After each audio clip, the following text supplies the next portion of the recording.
Começa agora o podcast Agro e Prosa com o jornalista Divino Ronaldo. Esse podcast tem por objetivo falar do agronegócio de um jeito descontraído, fácil e descomplicado. Com vocês, Divino Ronaldo e o Agro e Prosa. O meu entrevistado de hoje será o Renier José Guimarães, médico veterinário com especialização em nutrição animal. E ele é supervisor regional da Nutro-Oeste Nutrição Animal. E o tema da nossa entrevista será intensificação na produção de bezerros garante lucro na pecuária de corte.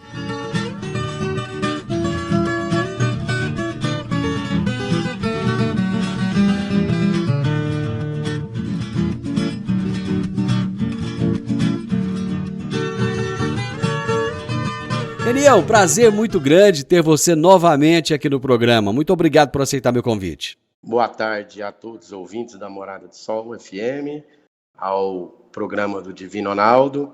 E eu agradeço o convite para mais uma vez estar com vocês aqui, tirando dúvidas e orientando sobre o sistema de produção de bovinocultura de corte no Brasil.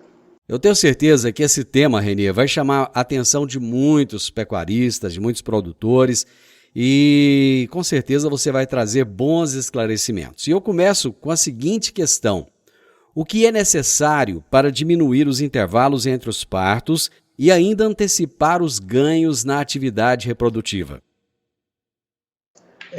No Brasil, hoje, a gente tem um intervalo entre partos.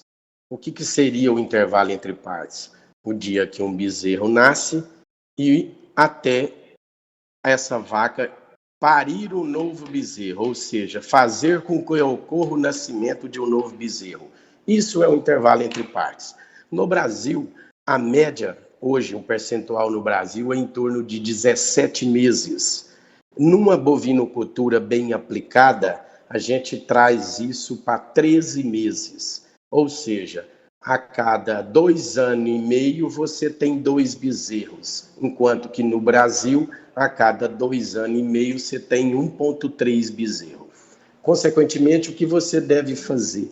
Você deve fazer uma suplementação no bezerro durante o período que ele está amamentando, que é um período de 8 meses, que é o dia que ele nasce até o dia que você desmama. Uma das coisas que você pode fazer é a suplementação desse bezerro. Se você faz a suplementação desse bezerro, você faz com que esse bezerro ele mame menos, sugue menos a mãe, automaticamente essa fêmea ela não vai diminuir tanto o seu peso, ou que a gente chama de score corporal, e a reprodução está ligada ao score corporal. Uma fêmea ela só vai entrar em estado de reprodução se ela tiver um score corporal próximo de 3. O score corporal ele varia de 1 a 5. Imagine 1 muito magra e 5 muito gorda. Então esse animal tem que estar ali no meio, um animal enxuto, uma fêmea enxuta. Automaticamente ela está entrando em estado de reprodução, ou seja, ela vai conseguir prenhar, gerar um bezerro, e aí sim ela vai fazer com que este bezerro venha a nascer, fazendo que então ocorra diminuição de intervalo entre partos para um período próximo de 13 meses. Perfeito. Todo início de ano é um período de tomadas de decisões importantes. Quais são as tomadas de decisões importantes que os pecuaristas têm que tomar logo no início do ano, da porteira para dentro, Renier? Quando a gente fala início do ano, as tomadas importantes, é que a gente já vai fazer o planejamento, do ano dentro da propriedade rural, independente de qual atividade ele execute. Recria, cria, engorda. Como a gente está falando de bezerro, a gente está falando de cria. E o processo de cria faz com que a gente vá acontecer os nascimentos muito próximo ali no início de março, você já tem os nascimentos desses animais, automaticamente você já vai ter que fazer um planejamento. Como você já está entrando numa tecnologia de tentar diminuir esse intervalo entre partos, o primeiro ponto é você planejar uma suplementação para esse bezerro. automaticamente, de acordo com o número de bezerros que você vai planejar a quantidade de insumos que você vai precisar, comprando no melhor momento que é agora, na época da safra, já armazenando isto para que você faça a suplementação desse bezerro no período da seca, onde esse produto que você usaria como suplemento provavelmente vai estar mais caro. Então a gente faz todo o planejamento pecuário de uma propriedade rural nos primeiros, pelo menos 2 meses do início do ano, você já planeja tudo o que você vai ter de consumo, custo, para que você resplandeça lá na venda no momento da desmama, né, com sua receita líquida, dando lucro. Na prática, Renier, o pecuarista faz esse planejamento? Hoje, existem pessoas, né, ou empresas consultoras, como a Nutroeste, que é uma empresa de nutrição, mas nós temos pessoas tecnificadas e treinadas como nossos supervisores para fazer o planejamento rural do pecuarista. Eu acredito que hoje 10% do pecuarista faz planejamento rural, como o lavorista, o agricultor faz o planejamento anual dele. Então, quem tem feito o planejamento anual tem tido lucratividade no processo de pecuária, seja qual das atividades que seja, engorda, recria ou cria. Tá? Sem o planejamento rural, eu acredito que o produtor rural, pecuarista, ele está sujeito a sofrer prejuízos na atividade. Renier, 10% é muito pouco. O que precisa de ser feito para aumentar substancialmente esse percentual? Hoje eu acredito que os trabalhos que Senai, Senac tenha feito, o Sindicato Rural, essas cooperativas, né, em geral, têm levado ao produtor pecuarista essas tecnologias de desenvolvimento rural e planejamento rural. Falta apenas que o pecuarista ele tenha a mesma visão de produção e administração do que o lavorista. Nós ainda temos como histórico pecuarista aquele produtor rural antigo, que a vaca, se ela parir um bezerro, espera o bezerro desmamar para depois vender, não importa o período, eu vendo quando desmama, não utiliza tecnologia de estação de monta, de inseminação, de concentrar bezerro num determinado período do ano para ter um valor de venda maior. Quer dizer, o pecuarista ainda ele está enraizado nas técnicas antigas de produção.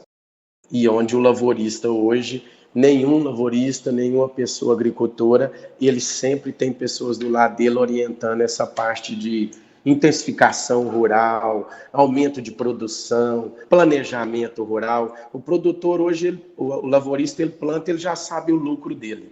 O pecuarista, o bezerro nasce, ele ainda não consegue enxergar o lucro dele.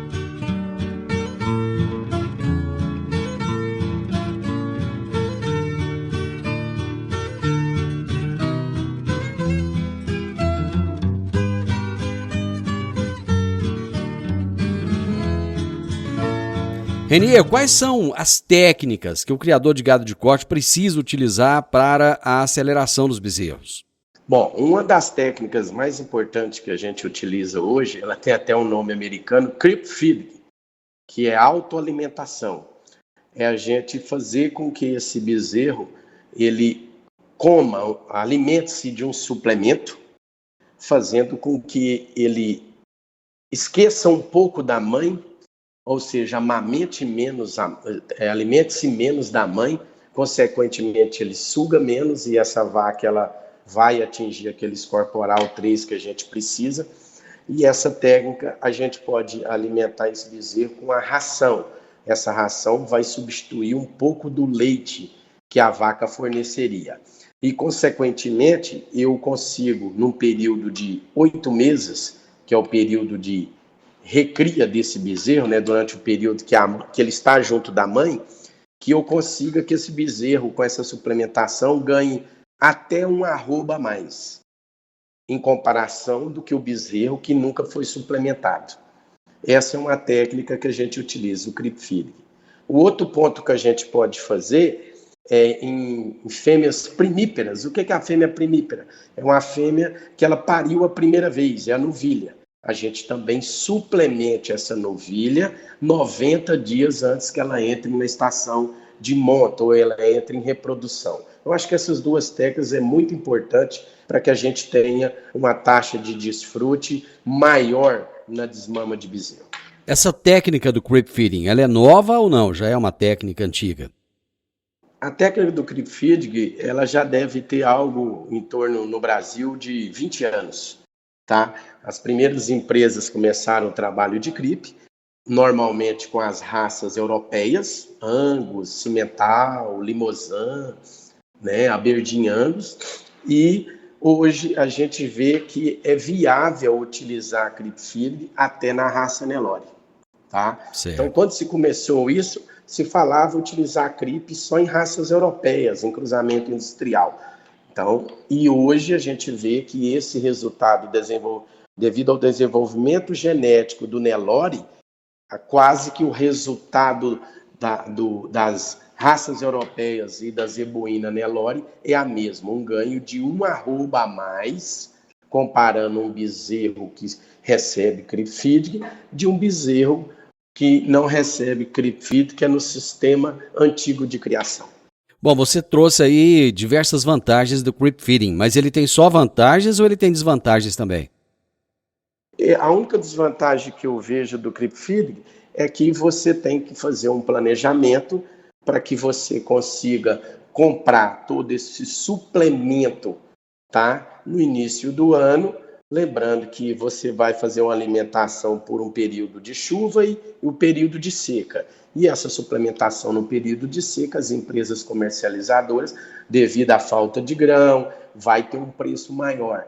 E aí a sua lucratividade no final, a sua taxa de desfrute vai ser menor. É a única coisa que eu vejo. Já também construção de estrutura de creep feeding. Tá certo. Quem é que se beneficia mais com esse sistema, o Renier? É o bezerro ou é a vaca? Eu acredito que seja a vaca. Ela aumenta a quantidade de bezerros durante a sua vida útil. Vamos imaginar que uma vaca normal ela tenha 10 anos de vida útil. Se eu falar que o meu intervalo entre parto era de 15 meses ou de 17 meses, ela vai ter próximo de 5 vezes 7, né? Dão 10. Próximo de 5 cria e meia durante 10 anos. Se eu utilizo a técnica de creep feeding, eu vou ter 8 crias durante os 10 anos, 8 cria e meia. Automaticamente, eu teria de 3 a 4 cria a mais por essa vaca na vida útil dela. Mas esse protocolo de creep feeding, ele é viável? O protocolo de creep feeding, ele é viável. Na média, as empresas comercializadoras de ração, a gente está falando o produtor comprar a ração de uma empresa. Certo. Se ele fazer a ração ou produzir a ração na sua propriedade, a viabilidade ainda é maior, 30% maior. Hoje, o custo de um bezerro no creep feeding, ele gira em torno de 170 a 200 reais, os 8 meses. E vamos falar que ele consiga um arroba a mais. Um arroba do bezerro hoje está próxima de 380 a 400 reais. Se a gente falar que ele custou 170, você tem uma lucratividade próxima de 230. Se ele custou 200, você tem uma lucratividade na média de 200. Ou seja, você ganha 200 reais apenas por utilizar a técnica de creep feeding por bezerro no final da desmama. Se o produtor tiver 1.000 bezerros, o produtor teve um lucro a mais de 200 mil. Então, só para a gente reforçar para o produtor que está nos ouvindo agora, o custo desse protocolo, ele é viável, então? O custo desse protocolo é viável, muito viável. Perfeito.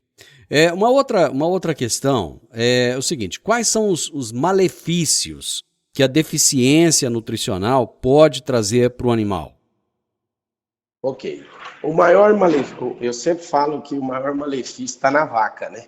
É igual, volta a mesma coisa. O benefício é melhor para o bezerro ou para a vaca?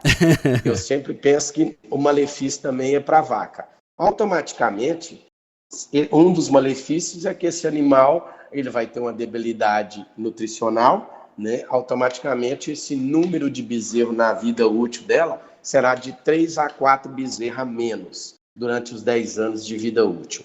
Outro ponto é que esse animal, ele, além de não ter o bezerro, a gente pode falar que ela se torna infértil. Então, ela é um animal de descarte. O valor agregado de uma fêmea para reproduzir é maior, ou seja, ela vale mais do que uma fêmea que você vai para engorda. Então, é outro ponto, você tem um descarte dessa fêmea.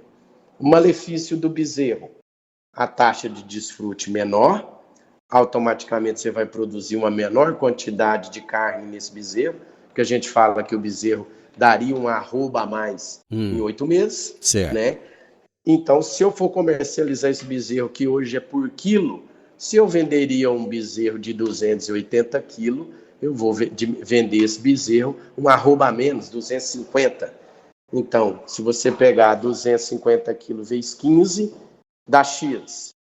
Se eu pegar 280 vezes 15, que é o preço do quilo, dá X mais 30%.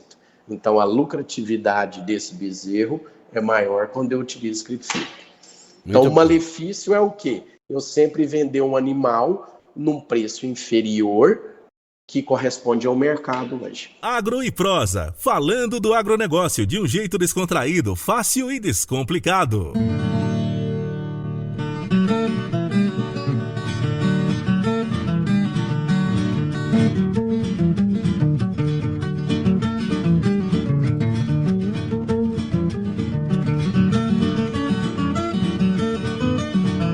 Renier, vamos deixar bem, assim, falar bem claro para que o pecuarista possa entender qual é o primeiro passo para uma boa aceleração da desmama.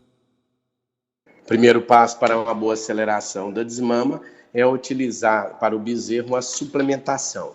E a suplementação que a gente indica é no sistema de CripFeed. O que seria o sistema de CripFeed? Uma área restrita para que eu coloque uma ração para que esse bezerro coma e a vaca não entre para comer. É uma área restrita com costo, onde só o bezerro come a suplementação. O povo tinha que arrumar uns nomes menos descomplicados, né, rapaz? Esses nomes em inglês aí, às vezes o povo não entende, né? Tá certo. Em um sistema de produção de bovinos de corte, a taxa de desmama e a quantidade de quilos de bezerro desmamado influenciam diretamente a eficiência no processo de criação? Com certeza. Para você ter ideia, a média nacional de taxa de desmame no Brasil é em torno de 50%. Quando você utiliza uma técnica de CripFeed ou um sistema de intensificação, suplementação mineral da fêmea, suplementação com ração para o bezerro, você chega a essa taxa média 75%. E no sistema bem aplicado até 83%. Então você veja que se a média nacional é 50%, no sistema semi-intensificado com boa suplementação, se aumenta 25%. E no sistema já com bastante intensificação, se aumenta até 28%, 33%. Então a taxa de eficiência de suplementação, você com certeza melhora o resultado na produção de bezerro. Nesses países aí que estão bem à frente da gente, com uma pecuária bem mais avançada, qual que é a taxa média de eficiência reprodutiva de uma vaca? 80%. 80%? Certo. Então a gente tem que avançar muito ainda, né, Reni? Com certeza, tá? E o que mais prejudica esse número, comparando 50%, 75%, 83%, são as regiões dos estados do Nordeste, né? Que os índices são bem baixos. Automaticamente, quando você vai à média, o Brasil trabalha em torno de 50% de taxa de desfrute. Os melhores resultados aqui no Brasil estão onde? Estão na região nossa, Sudeste, Sudoeste, Centro-Oeste. Certo. E qual que é o percentual considerado normal de mortes de bezerros do nascimento até a desmama? A mortalidade de bezerros normal do dia que o bezerro nasce até os 8 meses, quando você desmama, ela varia muito de região, mas está de 2 até 5% é aceitável, tá? E esses 2 a 5% você tem que fazer um calendário profilático com as vacinações indicadas de acordo com o corpo técnico ou do veterinário responsável pela propriedade rural. Pois é, esse é o percentual considerado normal, aceitável, mas qual que é o percentual real que existe hoje? Eu acredito que em propriedades bem intensificadas, a gente trabalha com 3%. Em propriedades sem intensificação nenhuma, isso chega de 10% a 12% de mortalidade. Rapaz, mas isso é de 2 a 3 vezes, é muita coisa aí. 2 a 3 vezes? Coisa. Não, de 3 a 4 vezes, né? Muito maior ainda, né? Para você ter ideia, a cada 100 bezerros nascidos numa propriedade onde não tem nenhum tipo de calendário profilático, não tem atuação do médico veterinário, das empresas de nutrição, onde não faz essas nutrições para a suplementação do bezerro, a cada 100 bezerros você perde 10, 12 bezerros. Nossa, mas é muita coisa. O que causa a morte desses bezerros no geral, Renier? Normalmente, a mortalidade desses bezerros estão ligadas a problemas digestivos, né? Excesso de leite nos primeiros dias de lactação, né? Aí o animal tem diarreia, problema de água, fonte de água. Hoje ainda se tem que eles bebem água em represas, em águas paradas, em água de chuva, nas curvas do terreno, e isso tudo faz com que o animal tenha diarreia. A outra grande percentual de mortalidade dos bezerros é de cruzamento industrial e está ligada à doença do carrapato. E a mortalidade do zebu estão ligadas às doenças, às clostridioses, que são doenças que a gente tem que fazer o calendário profilático de vacinação.